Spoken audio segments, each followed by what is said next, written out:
Remember a few years back when every Democrat on TV had one favorite word? Fascist. Trump was a fascist, his policies were fascist, his supporters were flirting with fascism. They said it on every talk show, every rally stage, every panel. And then, the election happened. Suddenly, the same people shouting the F word were smiling for cameras, shaking hands, and talking about working together. You'd hear things like, "We fought hard for our values, but we'll look for common ground. We'll defend what matters, but bipartisanship is important." Sound familiar? If this was your first election, it might have looked shocking. But honestly, this is nothing new. This is a pattern, a very old one. Democrats love calling out fascist danger when they need votes, fundraising, or moral high ground. But once the ballots are counted, they often slide right back into supporting the same anti-worker, pro-business policies they claimed were authoritarian. It's almost routine by now. Sure, you could explain this using district-level data, donor behavior, or whatever bizarre thing Fetterman is doing this week. And all of that would be valid. But the real answer? It goes way deeper. To understand why liberals so often end up marching beside the far right, smiling, negotiating, approving budgets, and endorsing their policies, you have to look farther back. Not a few years. Not a decade. Try the last 100 years. Because across the last century, again and again, centrist and liberal leaders have quietly lined up behind authoritarian strongmen. The US supported fascist coups around the world. German centrists folded for Hitler. Chilean Christian Democrats cleared the path for Pinochet. But all of those examples happened after fascists were already rising, with the danger obvious. And if you only look at those final moments, it creates a lie. That liberals only embrace fascism when cornered, when there's no other choice. But that's completely false.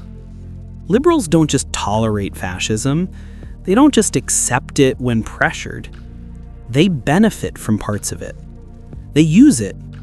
And sometimes they welcome it. Not every aspect, not every time, but enough that it matters. And to see it clearly, we need to rewind to one very specific place and time. Brussels, 1920. Before Mussolini. Before Hitler. Before the word fascism meant what it means today. That's where the real story begins. World War I didn't just redraw borders, it blew up the entire idea of what an economy was supposed to be. Before the war, most countries worshipped the free market like it was some perfect, self-correcting machine. But once fighting began, governments realized something brutal. You can't win a war by letting businessmen chase profits. So they took control. They ran factories, set prices, organized labor, directed resources, basically turned capitalism off and replaced it with state-managed survival mode. They abandoned the gold standard, poured money into public projects, and took over industries to keep the war machine running. And because of that shift, something became obvious to everyone. The natural, efficient, democratic free market had never been any of those things. People saw how easily the economy could be steered from the top, how quickly private enterprise crumbled when profit conflicted with national survival, how much of society was run by a few wealthy people making decisions nobody voted for. And while governments used their power to send millions to the front lines, workers noticed something important. If the state could run the economy for war, it could run the economy for people. So they organized, in numbers Europe hadn't seen before. In Britain, 35 million workdays were lost to strikes in 1919 alone. In Italy, 2.5 million workdays were lost in just 1 month. Italy even nicknamed this era the Red Years because socialism and communism were spreading like wildfire. Workers formed factory councils, took over production, and managed entire industries without bosses. They proved that workplaces could run democratically, without rich owners controlling everything. And when capitalists were still around, workers demanded the same protections and comforts the upper class enjoyed: healthcare, disability insurance, retirement benefits, a livable wage. And here's the part that terrified the elite. It worked. Wages skyrocketed. In Britain, wages doubled. In Italy, they increased nearly fivefold. Ordinary people were finally getting their fair share, and the tiny capitalist class, barely 1.7% of Italy, was suddenly receiving a much smaller slice of the economic pie. But then, something dramatic happened.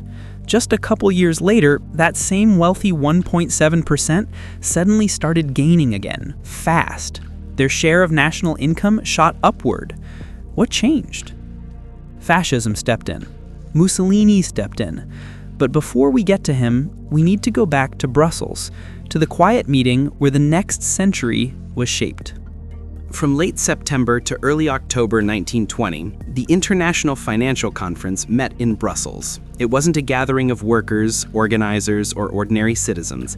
It was economists, bankers, treasury officials, the wealthiest technocrats from across Europe. Their mission? Fix capitalism. Or more accurately, restore the old hierarchy that the war and the workers' movement had disrupted. They were worried.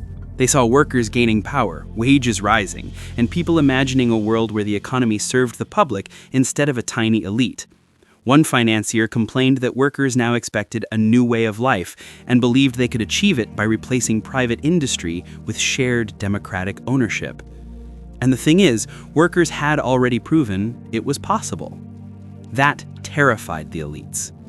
But what were people actually asking for? Not luxury, not decadence.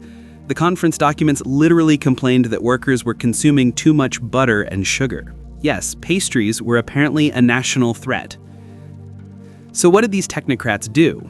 They designed a new economic weapon, a system that would punish workers, restore capitalist control, and make exploitation look like a neutral, scientific, necessary policy. They invented austerity. 6 words summed up their vision: work more, earn less, spend little, save hard. The goal was simple: force workers to live with less while pushing national production toward exports and elite profits. Make life harder for ordinary people and easier for the rich, all wrapped in the language of fiscal responsibility. They laid out 3 tools to achieve this. 1. Fiscal austerity. Cut spending on healthcare, education, and housing, anything that helps the public survive. Raise consumption taxes that hurt workers. Lower income and wealth taxes for the rich. Monetary austerity. Raise interest rates. This enriches wealthy lenders while making life harder for anyone who needs to borrow just to live. Unemployment goes up, and that's by design. Industrial austerity. Privatize state assets, deregulate labor, attack unions, make workers easier to exploit.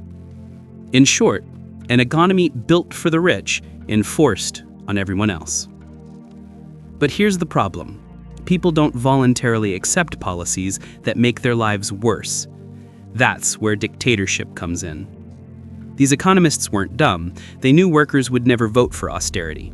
So they needed a political system strong enough to crush resistance and force the public to obey. Enter Mussolini. He gave technocrats everything they wanted: power, influence, and the muscle to silence opposition. Fascist squads beat, jailed, and murdered communists, socialists, union leaders, anyone standing in the way. Wages collapsed back to pre-World War I levels. Worker rights vanished. The rich flourished. And liberal economists cheered. Not just Italian fascist, British and European liberals wrote glowing articles praising Mussolini. They shrugged off the violence, the racism, the purges. They used euphemisms like efficient government or anti-waste program to hide the brutality. Germany watched and learned. Hitler modeled his rise partly on Mussolini's success, and when the Great Depression hit, German elites panicked. They embraced austerity. They feared worker uprisings. And eventually, they empowered Hitler to protect their wealth and crush the left. What followed is one of the darkest chapters in history. Unions banned, books burned, dissenters jailed or murdered, entire populations targeted, all while Germany's capitalist class enjoyed stability and profit again. And this brings us to the uncomfortable truth. Liberalism doesn't oppose fascism by default. It cooperates with it when its interests align. When workers are calm and not demanding too much, liberal leaders push quiet versions of austerity. Slow, steady, polite. Bit by bit, life gets harder. But when people start fighting back, organizing, imagining alternatives, demanding democracy beyond voting every few years, suddenly the threat to stability appears. Suddenly, the far right becomes a lesser evil. Suddenly, violence is excused, justified, ignored. As long as capital keeps winning, the suffering is considered necessary. Not for them, for everyone else. That's why liberals have never feared fascism the way ordinary people should. Because if fascism protects their wealth, their power, their system, they will always find a way to live with it.